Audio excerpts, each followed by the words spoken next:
আমাদের দেশে প্রধানত অভাবজনিত কারণে রক্ত শূন্যতা বেশি হয়। আমরা লৌহ ও ভিটামিনের অভাবজনিত অ্যানিমিয়া নিয়ে আলোচনা করব। অর্থাৎ আমাদের দেশে যে অ্যানিমিয়া বা রক্ত স্বল্পতা গুলো দেখা দেয় তার মধ্যে অন্যতম হচ্ছে আয়রন ডেফিসিয়েন্সি অ্যানিমিয়া, তারপরে ভিটামিন বি 12 এর অভাবজনিত অ্যানিমিয়া। তৃতীয়ত যে বিষয়টা সেটা হচ্ছে পুষ্টিকর বা পুষ্টি সমৃদ্ধ খাবারের অভাবে মূলত রক্ত উৎপাদন ব্যাহত হওয়া বা রক্ত উৎপাদনে বাধাগ্রস্ততার শিকার হয়। মূল কারণ হঠাৎ বা ক্রমাগত রক্তপাত হলো, যেমন অর্শরোগ, পেপটিক আলসার, অ্যাক্সিডেন্ট। অর্শরোগ, যেটাকে আমরা পাইলস নামে জানি, পাইলস হলে সাধারণত ব্লিডিং বা রক্তক্ষরণ হয়। সেখান থেকে কি হতে পারে? সেখান থেকে এই যে অ্যানিমিয়া, দীর্ঘমেয়াদী যদি রক্তক্ষরণ হয় তাহলে তো রক্তের ঘাটতি বডিতে দেখা দিবে। যদি রক্তের ঘাটতি দেখা দেয় তাহলে তো অবশ্যই অবশ্যই অবশ্যই তার শরীরে কি থাকবে, আস্তে আস্তে দুর্বলতা অনুভব করবে বা বিভিন্ন ধরনের সমস্যা কিন্তু দেখা দিবে। আচ্ছা, তো এটা একটা গেল। দ্বিতীয় যে বিষয়টা সেটা হচ্ছে কি যে পেপটিক আলসার। পেপটিক আলসার আমরা সকলেই জানি যে PUD, peptic ulcer disease. Peptic আলসারটা মূলত আমাদের স্টোমাকের একটা রোগ, অর্থাৎ পাকস্থলীর একটা রোগ। পাকস্থলীর একটা রোগ। এই পাকস্থলীর রোগটা আমরা যদি দীর্ঘমেয়াদী খাবার যেগুলো আমরা সেবন করি বা খাবার যেগুলো আমরা খাই, এটা যদি অনেক সময় কি করি, ডিলে করে এই খাবারটা খাই, সেই ক্ষেত্রে দেখা যাচ্ছে ইন্টারনালি হাইড্রোক্লোরিক অ্যাসিড সিক্রেশনের ফলে কি হতে পারে, এই পেপটিক আলসারটা হওয়ার সম্ভাবনা থাকতে পারে। দ্বিতীয়ত যে বিষয়টা সেটা হচ্ছে অ্যাক্সিডেন্ট, অর্থাৎ অ্যাক্সিডেন্টাল ইনজুরি। অ্যাক্সিডেন্টাল ইনজুরির ক্ষেত্রে কি হতে পারে, সাধারণত ব্লিডিং এর মাধ্যমে রক্তক্ষরণ হতে পারে। যে রক্তক্ষরণের কারণে কি হতে পারে, অ্যানিমিয়া দেখা দিতে পারে বা রক্ত স্বল্পতা দেখা দিতে পারে। দেখবেন সিভিয়ার ব্লিডিং হওয়ার ফলে যদি মানে সিভিয়ার যদি রক্তক্ষরণ হয় তাহলে কি হয়, একটা পেশেন্টকে যত দ্রুত সম্ভব রক্ত দেওয়ার জন্য বলা হয় এবং ব্লাড গ্রুপিং আরএস টাইপিং করতে বলা হয়। এটা মেইনলি সিভিয়ার ব্লিডিং এর কারণে হয়ে থাকে বা সিভিয়ার ব্লিডিং হওয়ার কারণে, রক্তক্ষরণ হওয়ার কারণে পেশেন্ট পার্টিকে মূলত ডক্টররা অ্যাডভাইস করে থাকে। বিভিন্ন রোগে রক্তের কণিকা ভেঙে গেলে, প্রিয় বিভিন্ন রোগে রক্তের কণিকা ভেঙে যাওয়া বলতে আমরা এটাকেই বুঝবো যে দেখবেন একটা বাচ্চা, ছোট বাচ্চা আপনার হয়তো পাশের বাড়ি, দেখবেন যে প্রতি মাসে বা 1 মাস বা 2 মাস পর পর রক্ত দেওয়ার প্রয়োজন হচ্ছে বা রক্ত দিতে হচ্ছে। যে রোগটাকে আমরা সবাই কমন নামে জানি যে থ্যালাসেমিয়া। এই থ্যালাসেমিয়া হইলে রক্তের সেলগুলো বা কোষগুলো কি হতে থাকে, ভেঙে যেতে পারে বা কণিকাগুলো ভেঙে যায়, যার কারণে প্রতি মাসে মাসে তাকে রক্ত দিতে হয়। এটা একটা রোগ। যেমন থ্যালাসেমিয়া রোগ যদি কারো বডিতে থাকে বা কোনো বাচ্চার বডিতে থাকে, সেক্ষেত্রে অবশ্যই প্রতি মাসে বা একটা সময় পর পর তাকে কি করতে হয়, রক্ত দিতে হয়, অর্থাৎ ব্লাড ট্রান্সফিউশন করতে হয়। সেই ক্ষেত্রে আমাদের কি দেখা দিতে পারে, অ্যানিমিয়া বা রক্ত স্বল্পতা দেখা দিতে পারে। যে আমাদের মায়েদের যদি মিনস্ট্রুয়াল সাইকেল যদি চলমান না থাকতো, সৃষ্টিকর্তা যদি না দিত, ওই সন্তানের মুখ দেখতে পারতাম না। তো মেয়েদের ক্ষেত্রে যেহেতু মান্থলি একটা মিনস্ট্রুয়াল পিরিয়ড বা ব্লিডিং এর একটা হিস্ট্রি থাকে, যার কারণে মেয়েদের স্বাভাবিকভাবে কিছুটা রক্ত পরিমাণে কম থাকে, তুলনামূলকভাবে পরিমাণে কিছুটা কম থাকে বা কম থাকাটাই স্বাভাবিক। তো দেখি আসলে অ্যানিমিয়া বলতে কি বলছে। রক্তে হিমোগ্লোবিনের পরিমাণ স্বাভাবিকের নিচে চলে গেলে তাকে রক্ত শূন্যতা বা অ্যানিমিয়া বলে। আসলে রক্ত স্বল্পতা হবে, রক্ত শূন্যতা মানে একদম শূন্য হয়ে মারা যাওয়া, শূন্যতা না। রক্ত স্বল্পতা মানে রক্ত আছে কিন্তু পরিমাণে কম। যেই কোয়ান্টিটি অনুযায়ী থাকার কথা বা যেই পরিমাণে থাকার কথা সেই পরিমাণে নাই। এটাকে বলা হচ্ছে কি, অ্যানিমিয়া। অর্থাৎ রক্তে হিমোগ্লোবিনের পরিমাণ বা টোটাল রক্তের মধ্যে যে হিমোগ্লোবিন থাকে, হিমোগ্লোবিন নামক যে উপাদান থাকে, এই হিমোগ্লোবিনের পরিমাণ স্বাভাবিকের চেয়ে নিচে চলে গেলে তাকে অ্যানিমিয়া বা রক্ত স্বল্পতা বলা হয়। পুরুষ পুরুষের জন্য 12 মিলিগ্রাম বা 100 মিলি এবং স্ত্রীলোকের ক্ষেত্রে 10 মিলিগ্রাম বা 100 মিলি এর নিচে হিমোগ্লোবিন হলে তাকে অ্যানিমিয়া বলে। পুরুষের 11.5 এর নিচে রক্ত বা হিমোগ্লোবিনের পরিমাণ শো করে, সেই ক্ষেত্রে সেটাকে আমরা কি বলবো, সেটাকে আমরা বলবো অ্যানিমিয়া বা রক্ত স্বল্পতা। এর ক্ষেত্রে বা আমাদের মায়েদের ক্ষেত্রে 10.5 থেকে, অর্থাৎ 10.5 মিলিগ্রাম পার ডেসিলিটার থেকে 13.5 বা 13.5 মিলিগ্রাম পার ডেসিলিটার, এটা হচ্ছে মেয়েদের ক্ষেত্রে। তাহলে কি বললাম, 10.5 থেকে অর্থাৎ 10.5 মিলিগ্রাম পার ডেসিলিটার থেকে 13 দশমিক পাঁচ মিলিগ্রাম পার ডেসিলিটার, 13.5 তুলনামূলক ভাবে পুরুষের তুলনায় মেয়েদের শরীরে রক্তটা কিছুটা কম থাকে। তবে যদি মেয়েদের ক্ষেত্রে 10 হিমোগ্লোবিন যদি 10 থাকে, তারপরেও কিন্তু আমরা কি করি না, তারপরে আমরা তাকে রক্ত দেওয়ার জন্য বা আয়রন জাতীয় খাবারের জন্য বলি, কিন্তু তারপরে ওষুধ কিন্তু আমরা দেই না। কিন্তু যদি 10-এর নিচে চলে আসে তখন আমরা সেটাকে অ্যানিমিয়া বলবো। বা 10-এ যদি আসে, এটাকে অনেক ডাক্তার বা অনেক ফিজিশিয়ানরা কিন্তু অ্যানিমিয়া ধরেই ট্রিটমেন্ট দিয়ে থাকে, বিশেষ করে প্রেগন্যান্সি পিরিয়ডে। অর্থাৎ গর্ভকালীন সময়ে মূলত এই সময়টাতে কি করে, সাধারণত ভাবে আয়রন জাতীয় ওষুধ বা ফলিক অ্যাসিড জাতীয় ওষুধ বা জিঙ্ক জাতীয় ওষুধ কিন্তু তাকে দেওয়া হয়। আচ্ছা, তো এই হচ্ছে বিষয়। তাহলে পরিমাণ কম আছে এটা আপনি কিভাবে বুঝবেন? তার প্রথমত যেটা আপনি করবেন, চোখের নিচে অর্থাৎ লোয়ার প্যালপেবল কনজাংটিভা, চোখের নিচের যে সাদা অংশটা আছে বা সাদা জায়গাটা, স্পেসটা আছে, সেই জায়গা বা স্পেসে কি করতে হবে, হাত দিয়ে হয়তো চামড়াটা একটু নিচের দিকে টেনে ধরুন। ধরার পরে দেখতে পাবেন যে সেখানে আসলে আহ রক্তের ঘাটতি আছে কিনা। যদি রক্তের ঘাটতি থাকে, সেক্ষেত্রে কিছুটা সাদা বর্ণের মনে হবে, কিছুটা সাদা বর্ণের মনে হবে। আর দ্বিতীয়ত যে বিষয়টা সেটা হচ্ছে জিহ্বার নিচে আরেকটা হচ্ছে কি, হাতের তালু, শরীরটা কিছুটা ফ্যাকাশে ফ্যাকাশে মনে হবে।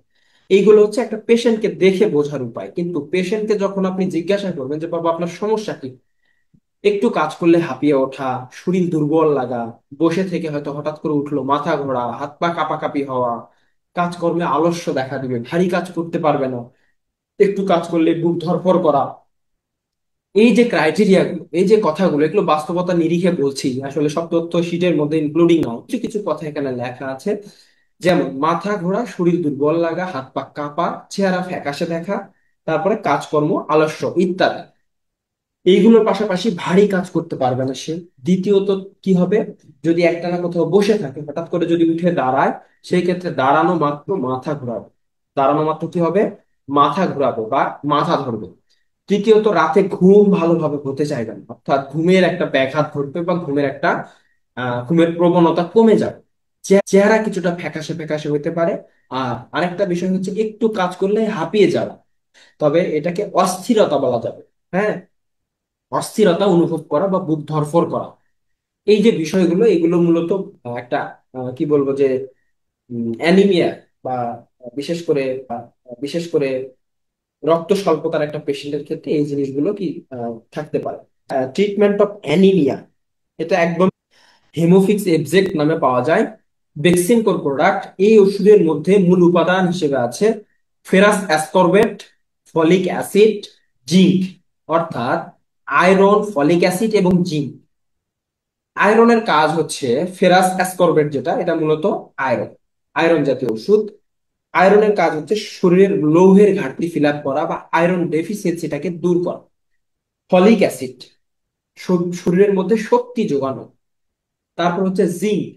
জিঙ্কের কাজ কি, জিঙ্কের কাজ হচ্ছে শরীরের রোগ প্রতিরোধ ক্ষমতা বাড়ানো, শরীরের বডি মেকানিজমকে ইমপ্রুভ করা, খাবার হজম প্রক্রিয়ায় সহযোগিতা করা। পাশাপাশি শরীরের যে অ্যান্টিবডি গুলো আছে, অর্থাৎ শরীরের যে সৈন্যগুলো আছে শরীরের ভেতরে, যেগুলো মূলত তার যে যেই জীবাণু বা অর্গানিজম গুলোকে মেরে ফেলতে সক্ষম বা মেরে ফেলার কাজ করে অ্যান্টিবডি, সেই অ্যান্টিবডি গুলোকে উজ্জীবিত করা, শক্তি প্রদান করা, এটা হচ্ছে জিঙ্কের কাজ। আচ্ছা, তাহলে ফেরাস অ্যাসকর্বেট, ফলিক অ্যাসিড এবং জিঙ্ক, এই তিনটা মূল উপাদানের সমন্বয়ে হিমোফিক্স এফজেক্ট নামে যে ওষুধটা পাওয়া যায় খুবই ভালো চলে এবং খুবই পপুলার একটা মেডিসিন। এই জন্য প্রেগনেন্সি পিরিয়ডে শুধু প্রথমের 3 মাসে আমরা আয়রন জাতীয় ওষুধ দেব। পরবর্তী 3 মাস থেকে আমরা চাইলে শেষ মাস পর্যন্ত ক্যালসিয়াম, মাল্টিভিটামিন, মাল্টিমিনারেল, আপনি আদারওয়াইজ আরো কিছু অ্যাড করতে পারেন বাচ্চা এবং মায়ের সুস্থতার জন্য। তারপরে লেখা আছে ট্যাবলেট প্রোভিটেন গোল্ড এবং প্রোভিটেন সিলভার। প্রোভিটেন গোল্ড এবং প্রোভিটেন সিলভার মূলত মূল উপাদান হচ্ছে multivitamin plus multimineral A to Z preparation, অর্থাৎ সব রকমের ভিটামিন এবং সব ধরনের মাল্টিমিনারেল জাতীয় উপাদানগুলো এই ওষুধের মধ্যে বিদ্যমান থাকে।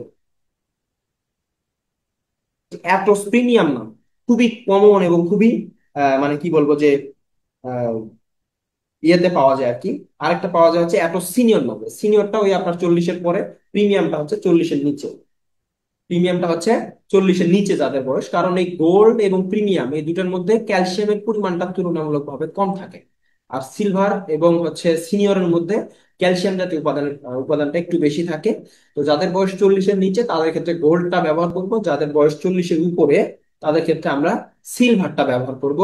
সকালবেলা একটা করে অথবা দুপুর বেলা একটা করে, ভরা পেটে 1 মাস। ভরা পেটে 1 মাস। আর এই ফেরাস সালফেট বা ফেরাস অ্যাসকর্বেট যেটা বা ফলিক অ্যাসিড, এটা আমরা 3 মাস, 2 মাস, 4 মাস পর্যন্ত খাওয়া হইতে পারবো বা খেতে বলতে পারবো, এটা নিয়ে কোনো সমস্যা নাই। আচ্ছা, তারপরে ট্যাবলেট ফিনিক্স, র্যাবিপ্রাজল গ্রুপের একটা ওষুধ, খুবই কমন এবং খুবই ভালো একটা গ্যাসের ওষুধ। ফিনিক্স অপসনিন কোম্পানির প্রোডাক্ট। ফিনিক্স 10টা বাচ্চাদের ক্ষেত্রে দেওয়া হয়, অপসনিন কোম্পানি র্যাবিপ্রাজল গ্রুপের, বাচ্চাদের ক্ষেত্রে খুবই ভালো কাজ করে।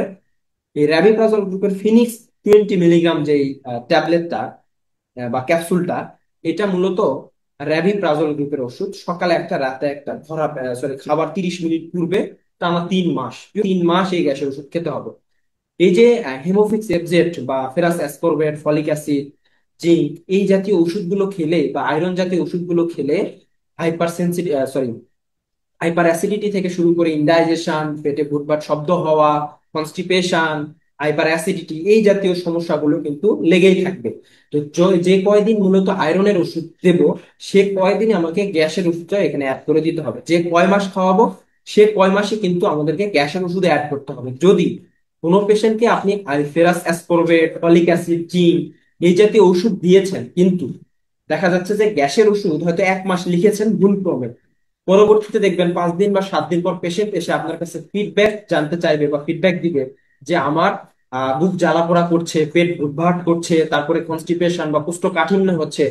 তো হয়তো বা তার কাছ থেকে হিস্ট্রি নিলে আপনি এটাই জানতে পারবেন যে সে গ্যাসের ওষুধগুলো সেবন করছে না। পাশাপাশি এই যে প্রোভিটেন গোল্ড বা প্রোভিটেন সিলভার জাতীয় যে ওষুধগুলো, এই ওষুধগুলো কিন্তু হাইলি অ্যাসিডিক প্রোডাক্ট বা হাইলি অ্যাসিডিক হিসেবে পরিচিত বা অ্যাসিডিটি তৈরি করে।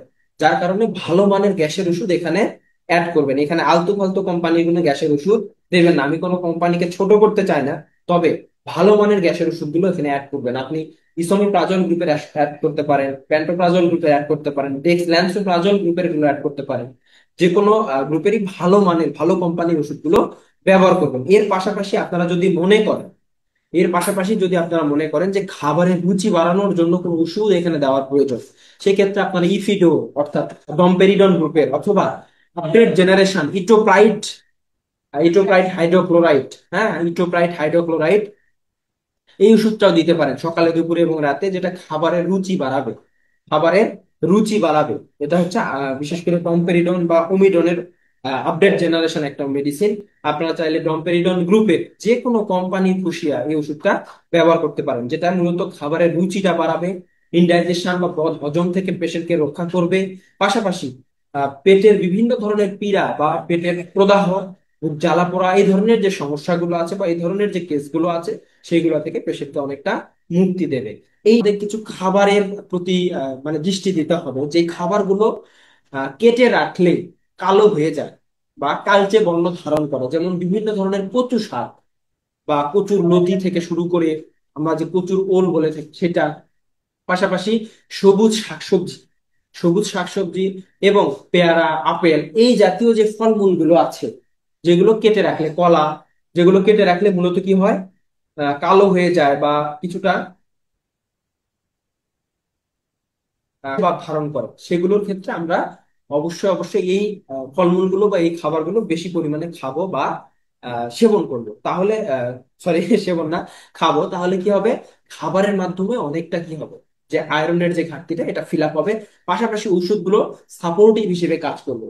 Treatment is better then cure, অর্থাৎ ওষুধ খেয়ে সুস্থ থাকা বা সুস্থ হওয়ার থেকে প্রাকৃতিক উপায়ে যদি সুস্থ থাকা যায়, প্রতিরোধ ব্যবস্থা বডির মধ্যে যদি গড়ে তোলা যায়, সেটাই আমার কাছে শ্রেয় বা মূলত WHO এর তথ্য অনুযায়ী এটাই শ্রেয়। ওষুধ খেয়ে সুস্থ হওয়ার থেকে বডিকে রোগ মুক্ত রাখতে চেষ্টা করা বা বডিকে রোগ মুক্ত রাখার চেষ্টা করা, এটাই মূলত বেস্ট একটা উপায় বা অপশন। তো অ্যাডভাইস হিসেবে মাছ মাছ, মাংস, দুধ, ডিম, শাকসবজি, এই জাতীয় যে খাবারগুলো আছে, এই খাবারগুলো কি করতে হবে, এই খাবারগুলোর উপরে গুরুত্ব দিতে হবে।